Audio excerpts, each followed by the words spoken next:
ശോഭന, ഞാൻ വടകരയാണ്. പിന്നെ ഈ ഐപ്പൽസ് എന്നെ പരിചയപ്പെടുത്തി തന്ന ബിജില എൻ്റെ ബന്ധുവാണ്. പിന്നെ ഐപ്പൽസ് ഞാൻ ഇങ്ങനെ പറഞ്ഞതായിരുന്നു, എൻ്റെ അസുഖങ്ങളെ പറ്റി സംസാരിച്ചപ്പോൾ എന്നോട് പറഞ്ഞ് ഇങ്ങനൊരു സാധനം ഉണ്ട്, ഐപ്പൽസ് എന്ന് പറയുന്നൊരു പ്രൊഡക്റ്റ് ഉണ്ട്, അത് പരീക്ഷിച്ച് നോക്കാൻ പറഞ്ഞു. എനിക്ക് ശരീരം ഒട്ടാകെ വേദനയായിരുന്നു, കുറെ കാലമായിട്ട് ചികിത്സയായിരുന്നു. പിന്നെ മൈഗ്രെയിൻ, ഇങ്ങനെ കുറെ അസുഖങ്ങളുണ്ട്. അപ്പൊ എനിക്ക് ഈ ചൂടുവെള്ളം വേണമായിരുന്നു എപ്പം കുളിക്കണമെങ്കിൽ, പച്ചവെള്ളത്തിൽ കുളിക്കാൻ പറ്റില്ലായിരുന്നു.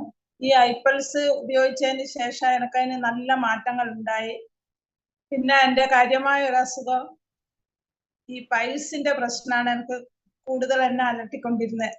ഇത് ഐപ്പൽസ് ഉപയോഗിച്ചതിന് ശേഷം എനിക്ക് നല്ല മാറ്റം കിട്ടിയത്, അതെനിക്ക് നല്ലൊരു റിസൾട്ടാണ്, വല്ലാത്തൊരു അനുഭവമാണ്. പറഞ്ഞറിയിക്കാൻ പറ്റാത്ത വേദനയായിരുന്നു. അത് കഴിഞ്ഞപ്പം പിന്നെ